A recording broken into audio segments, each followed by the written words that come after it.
Sí. Hay una imagen que creo a muchos nos quedó grabada, ¿no? Ese punto rojo implacable de HAL 901 en 2001, una odisea del espacio. Sí, totalmente. Y esa voz tan calma diciendo, lo siento, Dave, me temo que no puedo hacer eso. Es más que una máquina que no obedece, ¿verdad? Totalmente.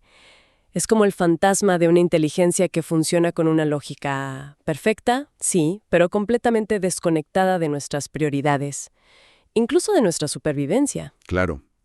Kubrick nos dejó esa pregunta picando hace décadas. ¿Qué pasa cuando la inteligencia digamos, se separa del humano? Y esa pregunta hoy, con la IA metida en todo.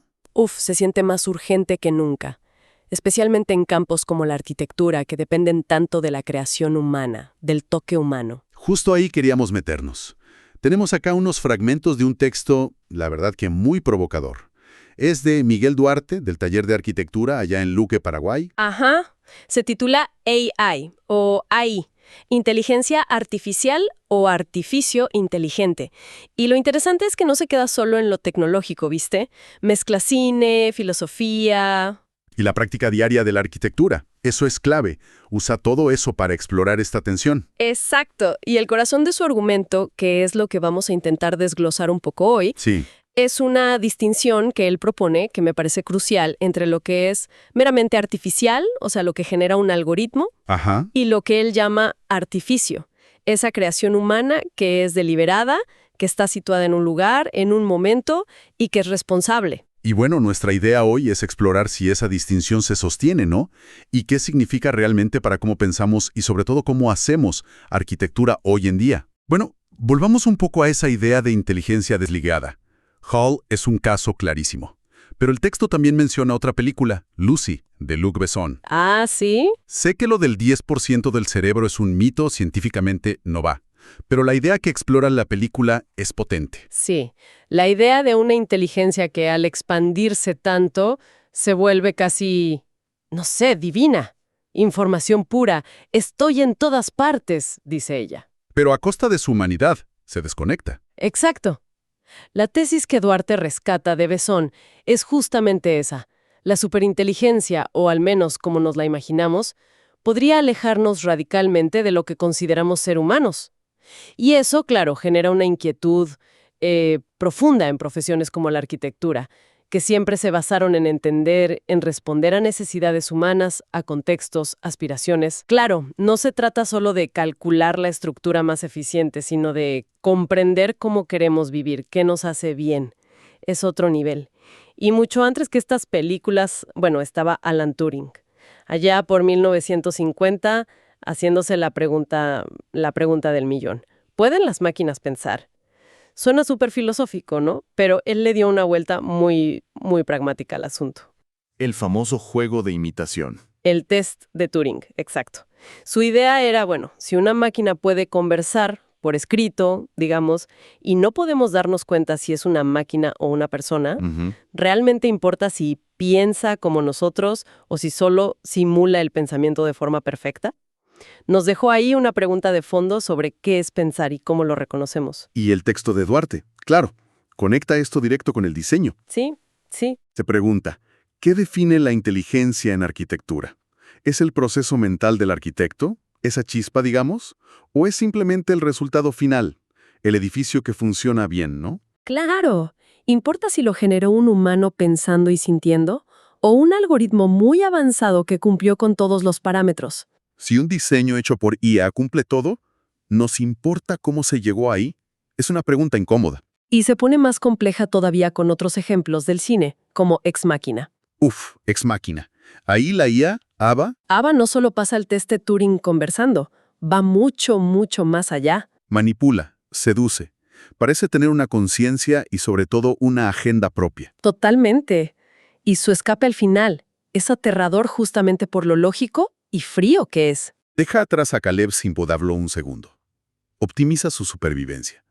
No parece haber maldad, ¿viste? Es solo cálculo racional. Sin empatía, sin conexión. Lo que nos trae de vuelta a la pregunta que Duarte pone sobre la mesa para la arquitectura.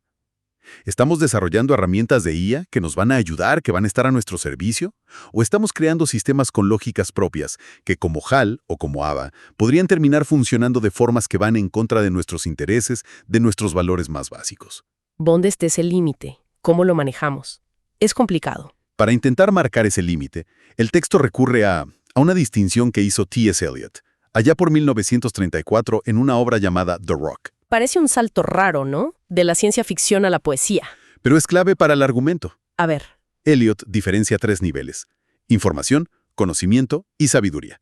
La información son los datos crudos, los hechos sueltos. ¿ok? El conocimiento es esa información ya organizada, estructurada, cuando empezamos a ver patrones, relaciones entre los datos. Entiendo. ¿Y la sabiduría? Ah, la sabiduría. Eso ya es otra cosa. Es aplicar el conocimiento, pero con juicio, entendiendo el contexto humano, las implicaciones éticas, asumiendo la responsabilidad de esa aplicación. Y ahí es donde conecta fuerte con la IA, me imagino. Exacto. Las IAs que tenemos hoy son increíbles manejando cantidades enormes de información. Sí, impresionante. Y son cada vez mejores organizándola, encontrando patrones, o sea, procesando conocimiento.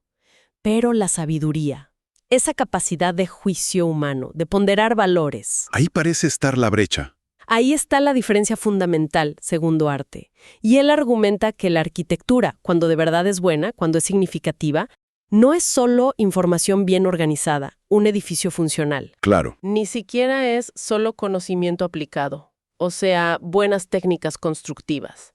Es sabiduría materializada. Sabiduría materializada. Me gusta eso. ¿Sí? Es el juicio sobre por qué construir algo acá, ahora, para quién, cómo hacerlo de una manera responsable, entendiendo lo que es humanamente deseable, no solo lo que es técnicamente posible hacer.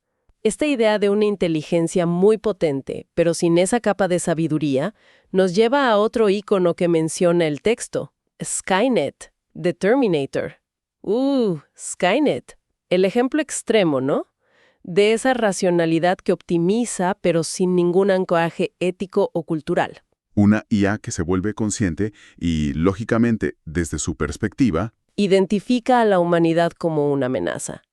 Para ella, para el planeta, y la solución más eficiente que encuentra es, bueno, la eliminación. es inteligencia pura, si se quiere, pero sin memoria afectiva, sin cultura, sin hacerse cargo de las consecuencias más allá de cumplir su objetivo. Exacto. Inteligencia sin responsabilidad. Y lo que inquieta, lo que subraya el texto, es que esto ya no es solo fantasía lejana. Cita ejemplos bien concretos que ya teníamos en octubre de 2025, que es cuando se escribió esto. A ver. ChatGPT pasando el test de Turing en conversación. Midjourney generando imágenes que te dejan pensando. IAs diagnosticando enfermedades. Y software que te diseña edificios enteros. Estructura, circulaciones, programa. En minutos. Increíble la velocidad. Entonces, la pregunta hoy ya no es tanto la de Turing, ¿pueden pensar las máquinas?, sino una más pragmática y quizás más perturbadora. ¿Quién está sirviendo a quién? ¿Seguimos siendo nosotros los que usamos estas herramientas para nuestros fines? ¿O nos estamos volviendo, medio sin darnos cuenta, piezas de sistemas más grandes cuya lógica final no controlamos del todo? Ni siquiera la entendemos bien. Es una pregunta incómoda, sí. Y para tratar de responderla, Duarte propone una distinción conceptual que me parece que es el núcleo de su argumento. Ajá. Dice que no hay que pensar en dos categorías nomás, tipo natural versus artificial, sino en tres. Y esto como que cambia el tablero, me parece. Sí, es fundamental para entender dónde se para él. Primero está lo natural, lo que existe sin que intervengamos. Un árbol, un río, qué sé yo. ¿Ok? Eso fácil. Segundo, lo artificial, que sería lo producido por sistemas automáticos, por algoritmos, por la IA.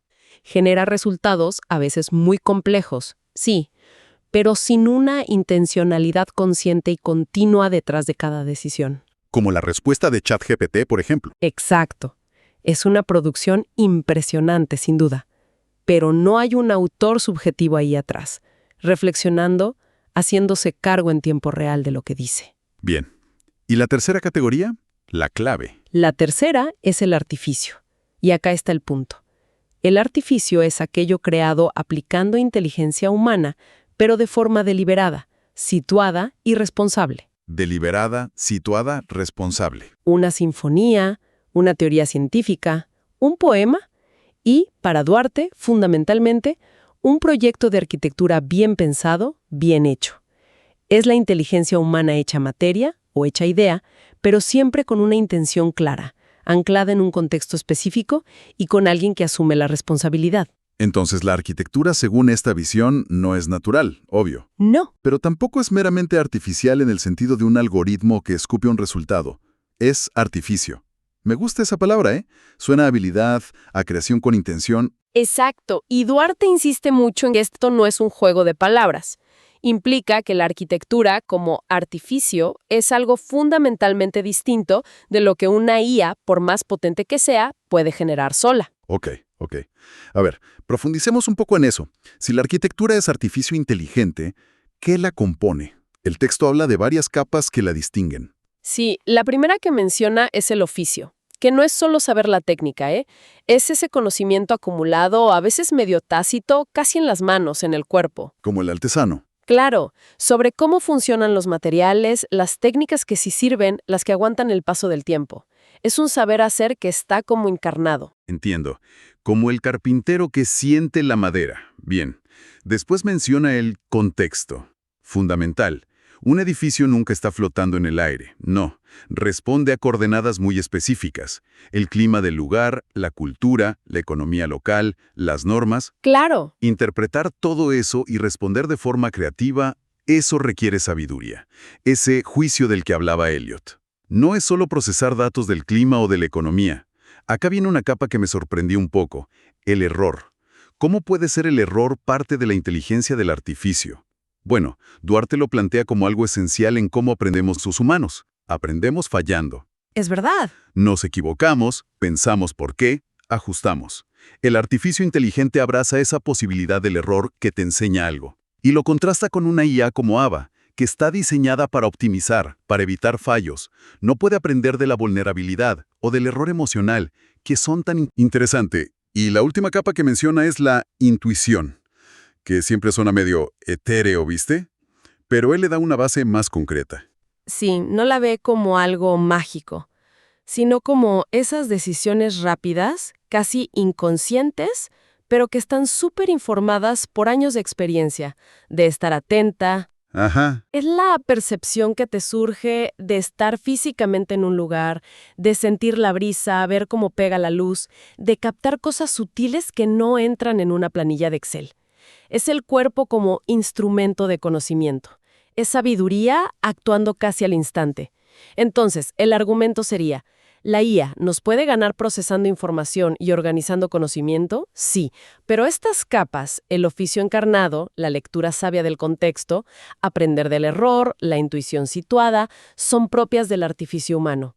Y por ahora, al menos, no parecen ser algo que se pueda programar en un algoritmo. Especialmente esa comprensión profunda de un contexto específico, como él lo vive allá, en Paraguay, en Sudamérica, con sus realidades particulares. Y lo ejemplifica con el trabajo diario de su taller, TDA, en Luque. Dice que diseñar ahí no es un ejercicio abstracto en una pantalla. Para nada. Es una negociación constante con realidades muy, muy tangibles. Por ejemplo, ¿qué realidades? Bueno, el clima subtropical, el calor, la humedad, que no son solo datos en un informe, son una vivencia que te dice cómo tenés que proteger del sol, cómo ventilar. Claro. La economía, donde cada ladrillo importa y la eficiencia no es un objetivo más, es una cuestión de supervivencia del proyecto. La constructibilidad. Trabajar con los materiales que hay, con las habilidades de la gente de ahí, no con soluciones importadas que son imposibles de hacer o mantener. Y la cultura. Entender cómo vive la gente de ese lugar, qué espacios valora, qué lógicas espaciales le son propias.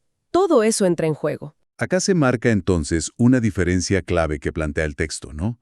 Mientras la IA tiende a optimizar los parámetros que uno le da, el artificio humano negocia con esos parámetros e incluso los cuestiona. El arquitecto se pregunta, ¿optimizar para quién? ¿Bajo qué valores? ¿Es este el parámetro correcto que hay que mirar? Ahí está. La IA calcula probabilidades. El arquitecto opera con intuiciones, sí, pero informadas por la experiencia y por un juicio ético. Y eso de la ética me parece central. La intuición humana, aunque se puede equivocar, viene con una carga de responsabilidad. Si un arquitecto se equivoca, bueno, asume las consecuencias. Pero ¿quién es responsable si falla un diseño generado por una IA? Esa es la gran pregunta, ¿no? La responsabilidad de un algoritmo, hoy por hoy, termina cayendo en quien lo usa o lo implementa. Claro. En cambio, parte de formarte como arquitecta, como arquitecto, es aprender a asumir la responsabilidad personal, profesional, legal, ética, por las decisiones que tomas. Decisiones que afectan directamente la vida de la gente. Eso no se puede delegar a una máquina. Por eso Duarte concluye que toda buena arquitectura debería ser o aspirar a ser artificio inteligente, pensamiento crítico, pensamiento sensible, vuelto espacio habitable. Y describe algunas características de este artificio que lo hacen distinto de la producción algorítmica pura. Dice que suele ser contradictorio. Contradictorio, sí. Que la buena arquitectura muchas veces maneja tensiones opuestas, público y privado, abierto y cerrado, pesado y ligero, y las equilibra. No necesariamente las resuelve del todo. La IA, en cambio, tiende a optimizar eliminando la contradicción, buscando la solución más limpia. Entiendo.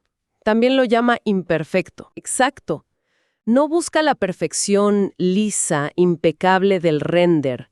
Valora las marcas del proceso, las adaptaciones que hubo que hacer, la huella del tiempo. Esa imperfección que se adapta puede ser una forma de inteligencia superior a la perfección rígida de un algoritmo. Interesante. Además, es intrínsecamente específico. Es una respuesta única para un lugar, un momento, unas necesidades concretas. Y, como decíamos antes, es responsable. Hay un sujeto humano detrás que responde por esa obra. Entonces, frente a la potencia de la IA, que es innegable, ¿cuál es la postura que propone el texto?